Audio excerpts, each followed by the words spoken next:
ഈശോ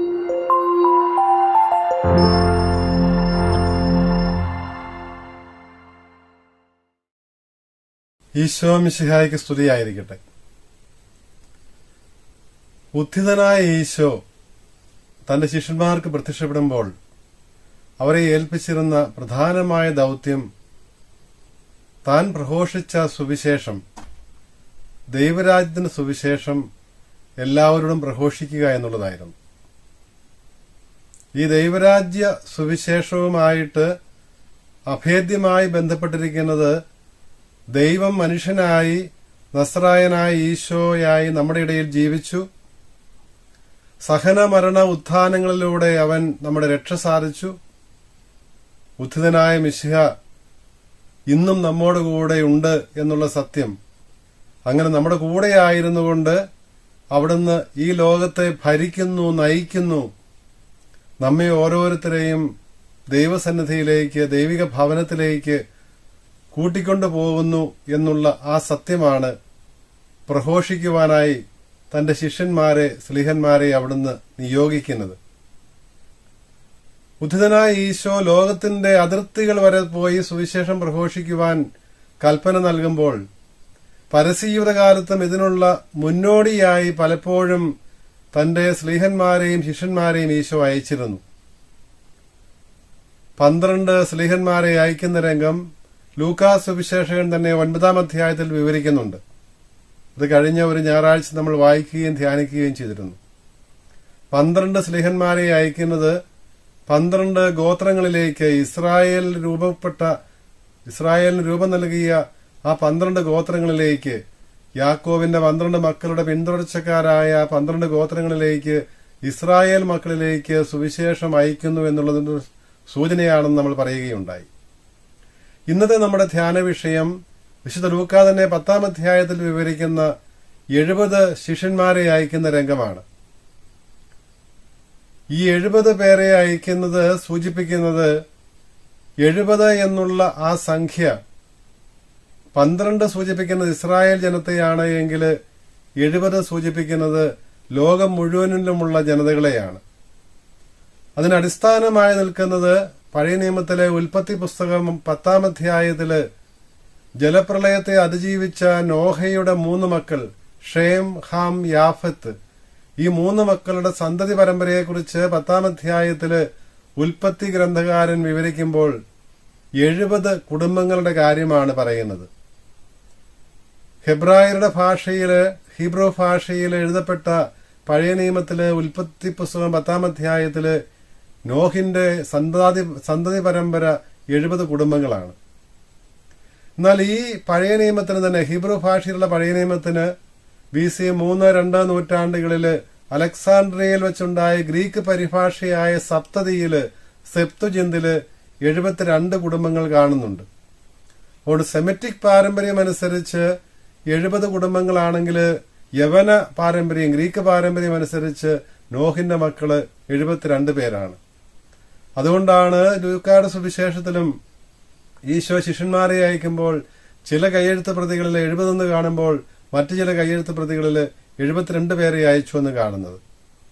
70 ആയാലും 72 ആയാലും ഈശോ ഈ ശിഷ്യന്മാരെ അയക്കുന്നത് ലോകമെമ്പാടുമുള്ള ജനതകളിലേക്കാണ്, സർവ്വ ലോകത്തിലേക്കുമാണ് എന്നുള്ള സൂചനയാണ്. അതുപോലെ തന്നെ ഇസ്രായേൽ ജനം, ഈജിപ്തിലെ മെസ്രയനിലെ അടിമത്തത്തിൽ കഴിഞ്ഞിരുന്ന ആ ഇസ്രായേൽ ജനം, യാക്കോബിന്റെ മക്കള് 70 പേരായിരുന്നുവെന്ന് പുറപ്പാട് പുസ്തകത്തിന്റെ ആദ്യ അധ്യായത്തിലെ 5-ാം വാക്യത്തിൽ നമ്മൾ കാണുന്നുണ്ട്. ഈജിപ്തിലെത്തിയ യാക്കോബിന്റെ മക്കൾ 70 പേരായിരുന്നുവെന്ന്. ഈ 70 സൂചിപ്പിക്കുന്നത് യാക്കോബിന്റെ മക്കളെ മാത്രമല്ല, ഉൽപ്പത്തി പുസ്തകം 10-ാം അധ്യായത്തിൽ കാണുന്നത് പോലെ ലോകം മുഴുവനിലുമുള്ള ജനതകളെയാണ്. ഈശോ വന്നതും ഈശോ നൽകുന്ന രക്ഷയും ഈശോയുടെ സുവിശേഷവും ലോകത്തുള്ള സർവ്വജനതകൾക്കും വേണ്ടിയുള്ളതാണ് എന്നുള്ള സത്യം സുവിശേഷത്തില് ആരംഭം മുതൽ അവസാനം വരെയുള്ള രംഗങ്ങളിൽ സൂചിപ്പിക്കപ്പെടുന്നുണ്ട്. ഉദാഹരണത്തിന് ലൂക്കായുടെ സുവിശേഷം 2-ാം അധ്യായം 32-ാം വാക്യത്തില് ഉണ്ണിമിശിഹായ ദേവാലയത്തില് മറിയവും യോസേപ്പും കാഴ്ച സമർപ്പിക്കുമ്പോൾ പുരോഹിതനായ ശെമയോൻ ഉണ്ണിമിശിഹായെ കരങ്ങളിലെടുത്തുകൊണ്ട് പറയുന്നുണ്ടല്ലോ, ഇതാ ഞാൻ രക്ഷ കണ്ടു കഴിഞ്ഞിരിക്കുന്നു, ലോകം മുഴുവനുമുള്ള രക്ഷ, ഇസ്രായേലിന്റെ മഹത്വം വിജാതിയർക്ക് വെളിപാടിന്റെ പ്രകാശമാണിവൻ എന്ന് പറയുന്നത് നമ്മൾ കാണുന്നുണ്ട്. അപ്പോൾ ഇസ്രായേൽ ലോകം മുഴുവനും വേണ്ടിയുള്ള, ലോകത്തിന്റെ മുഴുവന്റെയും മുൻപിൽ സജ്ജമാക്കിയിരിക്കുന്ന രക്ഷ ഞാൻ കഴിഞ്ഞിരിക്കുന്നുവെന്നാണ് ശിമിയോൻ പറയുന്നത്. അതിന്റെ രണ്ട് ഭാഗങ്ങള് തുല്യഭാഗങ്ങളായിട്ട് ഇസ്രായേലിനുള്ള മഹത്വമായിട്ടും വിജാതിയർക്ക്, ജനതകൾക്കുള്ള വെളിപാടിന്റെ പ്രകാശമായിട്ടുമാണ് ഈശോയെ അവിടെ ശിമയോൻ ദീർഘദർശി അവതരിപ്പിക്കുന്നത്. അതുപോലെ തന്നെ ഉദ്ധിതനായ മിശിഹ ശിഷ്യന്മാരെ അയക്കുമ്പോൾ 24 അധ്യായം 47 വാക്യത്തില് മരിച്ചുയർത്ത ഈശോയുടെ നാമത്തില് പാപമോചനമാകുന്ന രക്ഷ പ്രഘോഷിക്കേണ്ടത് ഓർസലമിൽ ആരംഭിച്ച് ലോകത്തിന്റെ എല്ലാ ഭാഗങ്ങളിലേക്കുമാണ് എന്ന് ഉദ്ധിതനായ മിശിഹ പറയുന്നത് നമ്മൾ കേൾക്കുന്നുമുണ്ടല്ലോ. ദൈവരാജ്യത്തിന്റെ സുവിശേഷം സകല ജനതകളോടും പ്രഘോഷിക്കുക എന്നുള്ള ഈ ബൃഹത്തായ ദൗത്യം 12 സ്ലീഹന്മാർക്ക് മാത്രമായി തനിയെ പൂർത്തിയാക്കുക എളുപ്പമല്ല എന്നുള്ളത് കൊണ്ട് തന്നെയാണ് അവർക്ക് സഹായികളായിട്ട് 70 പേരെ കൂടി ഈശോ തന്റെ പരസ്യജീവിത കാലത്ത് തന്നെ അയക്കുന്നത് നമ്മൾ കാണുന്നത്. ഇപ്രകാരം ദൈവം തിരഞ്ഞെടുക്കുന്ന നേതാക്കന്മാർക്ക് സഹായികളായിട്ട് പഴയ നിയമകാലത്തും അവിടുന്ന് ആൾക്കാരെ നിയമിക്കുന്നത് നമ്മൾ കാണുന്നുണ്ട്. പഴയ നിയമത്തിലെ ആദ്യത്തെ വായനയില് പുറപ്പാട് പുസ്തകം 4 അധ്യായത്തില് ഇസ്രായേൽ ജനതയെ വിമോചിപ്പിക്കുവാനായിട്ട് ദൈവം നിയോഗിച്ച മോശയ്ക്ക് സഹായിയായിട്ട് അഹ്റോനെ നൽകുന്നത് കാണാം. അതുപോലെ തന്നെ 2ാമത്തെ വായനയില് തോബിത്തിന്റെ പുസ്തകം 5 അധ്യായത്തിലെ ആദ്യവാക്യങ്ങളില് ദൗത്യ നിർവഹണത്തിനായി തോബിയാസിനെ അയക്കുമ്പോൾ സഹായകനായിട്ട് ദൈവദൂതനെ റഫായേലിനെ കണ്ടുപിടിക്കുന്നത് നമ്മൾ കാണുന്നുണ്ട്. ഇതിന്റെ എല്ലാം പൂർത്തീകരണം എന്നോണമാണ് സ്ലീഹന്മാർക്ക് സഹായികളായിട്ട്, സുവിശേഷ പ്രഘോഷണത്തില് 12 സ്ലീഹന്മാർക്ക് സഹായികളായിട്ട് 70 പേരെ ഈശോ നിയോഗിച്ച് അയക്കുന്നത്. എല്ലാ കാലത്തും സഭയിലെ സുവിശേഷ പ്രഘോഷണ ദൗത്യം അത് സ്ലീഹന്മാർ പ്രതിനിധാനം ചെയ്യുന്ന ആ ശ്ലൈഹിക വൃന്ദത്തിന് മാത്രമുള്ളതല്ല, മറിച്ച് വിശ്വസിക്കുന്നവർക്കെല്ലാം ഈ ദൗത്യത്തില് പങ്കുണ്ട്. നമ്മളെല്ലാവരും ഈ സുവിശേഷം പ്രഘോഷിക്കുവാൻ കടപ്പെട്ടവരാണ് എന്നുള്ള ആ സത്യം കൂടിയാണ് ഈ 2ാമത്തെ അയക്കല് സൂചിപ്പിക്കുന്നത്. ഈശോ അയക്കുന്നത് സുവിശേഷകൻ 10 അധ്യായത്തിലെ ലൂക്ക പറയുന്നുണ്ടല്ലോ, താൻ പോകുവാനിരുന്ന സ്ഥലങ്ങളിലേക്ക് 2 പേരായിട്ട് അവരെ അയക്കുകയാണ്. കൂട്ടായ സാക്ഷ്യത്തിനാണ്, തനിച്ചല്ല അയക്കുന്നത്. 2 പേരെയാണ് ഈശോ അയക്കുന്നത്. കൂട്ടായ സാക്ഷ്യം, 2 പേരുടെ സാക്ഷ്യം സത്യമാണ് എന്ന് എല്ലാ സംസ്കാരങ്ങളിലും അംഗീകരിക്കപ്പെട്ടുള്ള തത്വമാണ്. നിയമാവർത്തന പുസ്തകത്തിലും നമ്മളത് കാണുന്നുണ്ട്. 2 പേരെ അയക്കുന്നത് അവർക്ക് പരസ്പര സഹായമാകും. അതുപോലെ തന്നെ പ്രഘോഷിക്കുന്ന വിഷയത്തിന്റെ സത്യാവസ്ഥ, വിശ്വസനീയത കേൾവിക്കാർക്ക് ബോധ്യമാകുവാൻ വേണ്ടിയുമാണ്. വിളവിന്റെ നാഥനോട് യാത്ര പുറപ്പെടുന്നതിന് മുൻപ് തന്നെ വിളവിന്റെ നാഥനോട് പ്രാർത്ഥിക്കുവാനായി ഈശോ പറയുന്നത് നമുക്ക് കേൾക്കാം. വിളവിന്റെ നാഥൻ ദൈവമാണ്. ഈ വിളഭൂമി ഈ ലോകമാണ്. ഈ ലോകത്തിലെ മനുഷ്യരാണ് ഈ വിളവ്. ഇത് ശേഖരിക്കുവാനായിട്ടാണ് ഈശോ ശിഷ്യന്മാരെ അയക്കുന്നത്. ഇന്ന് നമ്മെ അയക്കുന്നതും ലോകത്തിലുള്ള സകല മനുഷ്യരെയും, ദൈവിക ഛായയിൽ സൃഷ്ടിക്കപ്പെട്ടിരിക്കുന്ന സകല മനുഷ്യരെയും ഈ സുവിശേഷം അറിയിക്കുവാൻ വേണ്ടിയിട്ടാണ്. അപ്പോൾ ഈ വിളവ്, സമൃദ്ധമായ വിളവുണ്ട്. ഈ വിളവിലേക്ക് വേലക്കാരെ അയക്കുവാൻ, പ്രാർത്ഥിക്കുവാനായിട്ട് ഈശോ ശിഷ്യന്മാരെ നിർദ്ദേശിക്കുന്നുണ്ട്. നമ്മളും പ്രാർത്ഥിക്കേണ്ടതുണ്ട്. നമുക്ക് എല്ലാവർക്കും ഈ ഉത്തരവാദിത്വം ഉണ്ടെങ്കിലും സവിശേഷമാമിതം ജീവിതം മുഴുവനും പൂർണ്ണമായിട്ട് സുവിശേഷ പ്രഘോഷണത്തിന് വേണ്ടി ഒഴിഞ്ഞുവെക്കുന്നവരെ എല്ലാ കാലത്തും ആവശ്യമുണ്ട്. അതാണല്ലോ സമർപ്പിത ജീവിതത്തിലേക്കും പൗരോഹിത്യത്തിലേക്കുമൊക്കെയുള്ള ദൈവവിളികളിലൂടെ ദൈവം സാധിക്കുന്നത്. ഇപ്രകാരമുള്ള ദൈവവിളികൾ ഉണ്ടാകുവാൻ വേണ്ടി വിശ്വാസികളായ നാം ഓരോരുത്തരും പ്രാർത്ഥിക്കേണ്ടതുണ്ട് എന്ന് ഈശോ വ്യക്തമാക്കുകയാണ്. ഈശോ നമ്മെ അയക്കുന്നത് ചെന്നായ്ക്കളുടെ കുഞ്ഞാടുകളെ എന്നതുപോലെയാണ്. കുഞ്ഞാടുകളുടെ നിഷ്കളങ്കത നമുക്കുണ്ടാകണം, സർപ്പത്തിന്റെ വിവേകമുണ്ടാകണം, പ്രാവിന്റെ നിഷ്കളങ്കതയുണ്ടാകണമെന്ന് ഈശോ പറയുന്നത് അന്യത്ര നമ്മൾ കാണുന്നുണ്ടല്ലോ. അപ്പോൾ കുഞ്ഞാടിനെ പോലെ നമ്മളെ അയക്കുകയാണ്. എങ്ങോട്ടാണ് അയക്കുന്നത്? ചെന്നായ്ക്കളുടെ ഇടയിലേക്കാണ്. എത്രമാത്രം ശത്രുതാ മനോഭാവത്തോടെ ആയിരിക്കും ലോകം നമ്മളെ സ്വീകരിക്കുന്നത്, എങ്ങോട്ടുള്ള ഒരു ലോകത്തിലേക്കാണ് നമ്മെ അയക്കുന്നത് എന്നുള്ള ചിത്രം ഇവിടെ വ്യക്തമാണ്. അലക്സാണ്ട്രിയയിലെ സിറിൽ സഭാപിതാവ് പറയും, ഇവിടെ നമ്മൾ ഭയപ്പെടേണ്ടതില്ല, കാരണം നമ്മൾ തനിച്ചല്ല പോകുന്നത്, കർത്താവ് കൂടെയുണ്ട്. കൂടെ ആയിരുന്നുകൊണ്ട് ചെന്നായെ തോൽപ്പിക്കുവാൻ, ആ ചെന്നായ്ക്കളുടെ ഇടയിലും സുവിശേഷം പ്രഘോഷിക്കുവാൻ അവിടുന്ന് ശക്തി തരും, അവിടുന്ന് നമ്മെ ബലപ്പെടുത്തും എന്നുള്ള കാര്യമാണ് അലക്സാണ്ട്രിയയിലെ സിറിൽ എന്ന സഭാപിതാവ് നമ്മെ ഓർമ്മിപ്പിക്കുന്നത്. ചെന്നായ്ക്കളുടെ ഇടയിലാണെങ്കിലും ധൈര്യപൂർവ്വം സുവിശേഷം പ്രഘോഷിക്കുവാൻ കുഞ്ഞാടിന്റെ നിഷ്കളങ്കത നമുക്കുണ്ടാകണമെന്നാണ് ഈശോ സൂചിപ്പിക്കുക.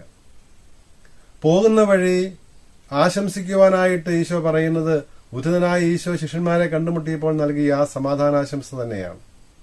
കാരണം ഈശോയുടെ സഹനമരണ ഉത്ഥാനങ്ങളിലൂടെ സാധ്യമായത് ഈ സമാധാനമാണ്, ഈ അനുരഞ്ജനമാണ്. മനുഷ്യകുലത്തെ ദൈവവുമായി അനുരഞ്ജിപ്പിച്ചു, മനുഷ്യനെ പരസ്പരം അനുരഞ്ജിപ്പിച്ചു. അങ്ങനെയാണ് അവിടുന്ന് സമാധാനമായി തീർന്നത്. പൗലോസ്ലീഹ എഫേസുകാർക്കുള്ള ലേഖനം 2-ാം അധ്യായം 14-ാം വാക്യത്തിൽ പറയുന്നത് പോലെ മിശിഹായാണ് നമ്മുടെ സമാധാനം. അവൻ സമാധാനമായി തീർന്നത് സഹനമരണോത്ഥാനങ്ങളിലൂടെയാണ്. ഈ സമാധാനമായി ഈശോയെ പ്രഘോഷിക്കുവാനാണ്, ഈ സമാധാനം ആശംസിക്കുവാൻ പറയുമ്പോൾ ഈശോ നമ്മെ ഓർമ്മിപ്പിക്കുന്നത്.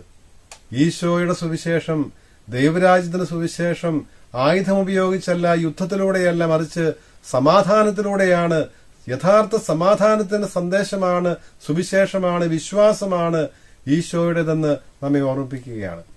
നാം ആശംസിക്കുന്ന സമാധാനത്തിന് യോഗ്യരായിട്ട് കേൾവിക്കാരിൽ അവരുണ്ടെങ്കിൽ അവരുടെ ഭവനങ്ങളിൽ ആ സമാധാനം വസിക്കും, അവരുടെ ഹൃദയങ്ങളിൽ ആ സമാധാനം സ്വീകരിക്കപ്പെടുമെന്ന് ഈശോ പറയുന്നു. ഇല്ലെങ്കിൽ അത് നിങ്ങളിലേക്ക് തന്നെ മടങ്ങിപ്പോരട്ടെ. അപ്പോൾ അതിന് സൂചനയായിട്ട് ആരെങ്കിലും നിങ്ങളെ സ്വീകരിക്കാതിരുന്നാൽ ആ ഗ്രാമത്തിൽ നിന്ന് പോരുമ്പോൾ, ആ പട്ടണത്തിൽ നിന്ന് പോരുമ്പോൾ കാലിലെ പൊടികൂടി തട്ടിക്കളയുവാൻ ഈശോ നമ്മോട് പറയുന്നുണ്ട്, ശിഷ്യന്മാരോട് പറയുന്നുണ്ട്. പ്രഘോഷിക്കേണ്ടത് ദൈവരാജ്യം. ഇതൊക്കെയാണെങ്കിലും അവർ സ്വീകരിച്ചില്ല എങ്കിലും ഒരു സത്യം അറിഞ്ഞുകൊള്ളണം, നിങ്ങൾ ദൈവരാജ്യം സമീപിച്ചിരിക്കുന്നു, വന്നു കഴിഞ്ഞിരിക്കുന്നു. ഈശോയിൽ ദൈവരാജ്യം വന്നു, ഈശോയിൽ ദൈവം ഭരിക്കുവാൻ ആരംഭിച്ചു. ഈ ലോകത്തിന്റെ മേൽ നവീനമായ രീതിയിൽ അവിടുന്ന് ഭരണം നടത്തുന്നു, സ്നേഹത്തിന്റെ ഭരണം നടത്തുന്നു എന്നുള്ള ആ സുവിശേഷം. ഈ സുവിശേഷം പ്രഘോഷിക്കുന്നത് പന്തക്കുസ്ത മുതൽ ശ്ലീഹന്മാരുടെ പ്രഘോഷണത്തെക്കുറിച്ച് നടപടി പുസ്തകത്തിൽ നമ്മൾ കാണുന്നുണ്ട്. പുതിയ നിയമത്തിലെ ആദ്യത്തെ വായന ശ്ലീഹന്മാരുടെ നടപടി 13-ാം അധ്യായത്തിലെ 12-ാം അധ്യായത്തിന്റെ അവസാന വാക്യവും 13-ാം അധ്യായത്തിലെ ആദ്യ വാക്യങ്ങളുമാണല്ലോ.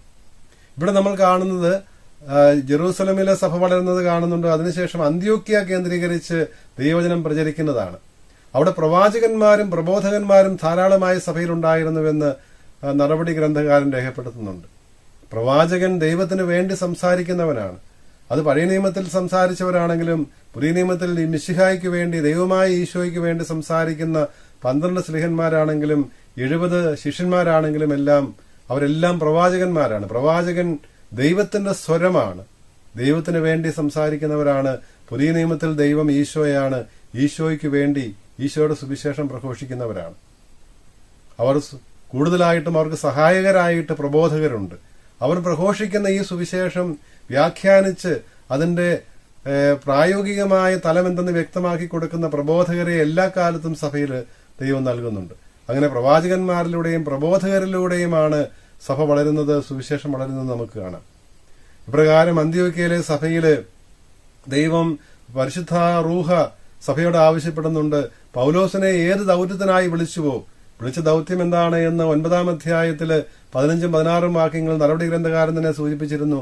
ഡമാസ്കസിലേക്കുള്ള മാർഗമധ്യയുള്ള അനുഭവത്തില്, വഴിയിൽ വെച്ചുള്ള ആ കണ്ടുമുട്ടലില് അവിടെ വെച്ച് കണ്ണു തുറന്നു കിട്ടുമ്പോൾ പൗലോസിനെ വിളിച്ചത് എന്തിനാണെന്ന് പറയുന്നുണ്ട്. ജനതകളുടെ മുൻപിൽ സുവിശേഷം അറിയിക്കുവാനാണ്. ജനതകളുടെ സ്ലീഹായായിട്ടാണ് പൗലോസിനെ ദൈവം വിളിച്ചത്. അപ്പോൾ എന്ത് ദൌത്യത്തിന് വേണ്ടി വിളിച്ചുവോ ആ ദൌത്യത്തിന് വേണ്ടി ഇവരെ മാറ്റി നിർത്താൻ പറയുകയാണ്. അവിടെയും പൗലോസ് മാത്രമല്ലെന്ന് നമുക്ക് കാണാൻ സാധിക്കും. ബർണബാസ് ഉണ്ട്, നീഗറുണ്ട്, മനായനുണ്ട്. അങ്ങനെ പല ശിഷ്യന്മാരും ചേർന്ന ഒരു സംഘമായിട്ടാണ് ആദ്യത്തെ പ്രേക്ഷിത യാത്ര നടപടി പുസ്തകം 13-ാം അധ്യായത്തില് പൗലോസ് ആരംഭിക്കുന്നത്. ഈ 13-ാം അധ്യായം അവസാനിക്കുമ്പോൾ പിസീദിയയിലെ അന്ത്യോക്യയില് സാബത്ത് ദിവസം സുവിശേഷം പ്രഘോഷിക്കുന്ന സ്ലീഹ അവിടെയുണ്ടായിരുന്ന കുറെ പേർ വിശ്വസിച്ചു. പക്ഷേ യഹൂദരെ പൗലോസിനെതിരായി തിരിയുകയും ജനങ്ങളെ പൗലോസിനെതിരെ തിരിക്കുകയും ചെയ്തപ്പോൾ 50-51 വാക്യങ്ങൾ നമ്മൾ കാണുന്നുണ്ട്. ആ ഗ്രാമത്തിൽ നിന്ന് പുറത്തേക്ക് പോരുമ്പോൾ പൗലോസിലും കൂടെയുണ്ടായിരുന്നവരും കാലിലെ പൊടികൂടി തട്ടിക്കളഞ്ഞിട്ട് പോരുന്നത്. ഈശോ പറഞ്ഞായിരുന്നു ശിഷ്യന്മാരെ അയച്ചപ്പോൾ, നിങ്ങളെ ആരെങ്കിലും സ്വീകരിക്കാതിരുന്നാൽ ആ പട്ടണം വിട്ടു പോരുമ്പോൾ കാലിലെ പൊടികൂടി തട്ടിക്കളയുമെന്ന്. അതായത് ഇനി നിങ്ങൾക്ക് അവരുമായി യാതൊരു ബന്ധവും വേണ്ട എന്നാണ് ഈശോ ഉദ്ദേശിച്ചത്. അക്ഷരം പ്രതി ആ കാര്യം പൗലോസിലും കൂട്ടരും പൂർത്തിയാക്കുന്നതാണ് നടപടി പുസ്തകം 13-ാം അധ്യായം 51-ഉം 52-ഉം വാക്യങ്ങൾ നമ്മൾ കാണുന്നത്. ഇന്ന് ഈ ദൗത്യവുമായിട്ട് ഐക്യപ്പെടുന്നത് നമ്മളാണ്. സഭ സ്വഭാവത്താലെ പ്രേക്ഷിതയാണ് എന്ന് പറയുമ്പോൾ ഓരോ സഭാംഗവും മിഷണറിയാണ്, പ്രേക്ഷിതനാണ്, പ്രേക്ഷിതയാണ് എന്ന് പറയുമ്പോൾ അർത്ഥമാക്കുന്നത് ഇതാണ്. നമ്മൾ അനുഭവിക്കുന്ന, നമ്മൾ കണ്ടുമുട്ടിയ, നമ്മെ സ്വന്തമാക്കിയിരിക്കുന്ന ഈശോ ദൈവമാണ്. അവിടുന്ന് നമ്മുടെ രക്ഷ സാധിച്ചിരിക്കുന്ന, അവിടെ ലോകം മുഴുവന്റെയും രക്ഷകനാണ്, ഏകരക്ഷകനാണ് നസറായനായ ഈശോ, ദൈവമായ ഈശോ എന്നുള്ള സത്യം ലോകത്തോട് പ്രഘോഷിക്കുവാനുള്ള ഉത്തരവാദിത്വം നമുക്കുണ്ട്. അതാണ് നമ്മുടെ പ്രേക്ഷിത ദൗത്യം. നമ്മുടെ ജീവിതം കൊണ്ട്, നമ്മുടെ ജീവിത സാക്ഷ്യം കൊണ്ട് ഈശോയുടെ സുവിശേഷം പ്രഘോഷിക്കുവാൻ, ദൈവരാജ്യത്തിന് സുവിശേഷം പ്രഘോഷിക്കുവാൻ, ദൈവരാജ്യം ഈ ഭൂമിയിൽ സ്ഥാപിക്കുവാൻ അതിനുള്ള ഉത്തരവാദിത്വം നമുക്കുണ്ട്. അതിനുള്ള ശക്തി നമുക്ക് നൽകണമേ, കൂടെയായിരുന്നുകൊണ്ട് ശക്തിപ്പെടുത്തണമേ എന്ന് പ്രാർത്ഥിക്കാം. ദൈവം അനുഗ്രഹിക്കട്ടെ.